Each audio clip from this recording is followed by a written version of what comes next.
শেষে আমরা সাধারণ শিক্ষক আমাদের মৌলিক অধিকার নিয়ে আমরা রাস্তায় নেমেছি শান্তিপূর্ণভাবে আমাদের আন্দোলন নিয়ে আমরা কথা বলতেছিলাম। কিন্তু আমাদের উপর হামলা করেছে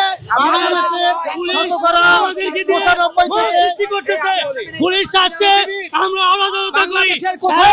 1500 টাকা বা 1000 টাকা বাসা ভাড়া নেই। আমরা যারা আসছি আমাদের বাসা ভাড়া দাবিতে আমরা এখানে এসেছি, কিন্তু পুলিশ আমাদেরকে আক্রমণ করেছে। আমরা শান্তিপূর্ণ আমাদের কর্মসূচি ছিল। এই কর্মসূচি কোনো পিকেটার কোনো ভাঙচুরের কর্মসূচি ছিল না। আমরা এখানে অবস্থান নিয়েছিলাম। আমরা প্রশাসনকে জানাচ্ছিলাম যে আমরা এখানে আমাদের ন্যায্য দাবির জন্য এসেছি, কিন্তু এই ন্যায্য দাবি আমাদেরকে এখানে কোনো ক্রমেই মেনে নিতে পারছে না।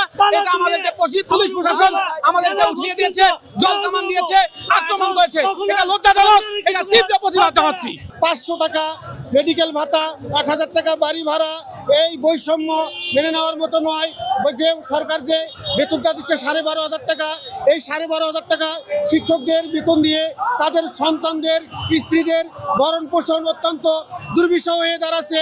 আমি দেখেছি এই সারা বাংলাদেশে 64টি জেলা থেকে যেভাবে শিক্ষকেরা সেই অবস্থান কর্মসূচি শান্তিপূর্ণভাবে প্রেস ক্লাবে পালন করতে যাচ্ছিলেন, ঠিক দুপুর পর সেই সরকারের সেই পান্ডা বাহিনী, সেই পুলিশ বাহিনী, পেটুয়া বাহিনী সেই অতর্কিতভাবে নিরীহ শিক্ষকদের ওপর ন্যায্য দাবির ওপর হামলা চালিয়ে এই শিক্ষক সমাজকে কলঙ্কিত করেছে।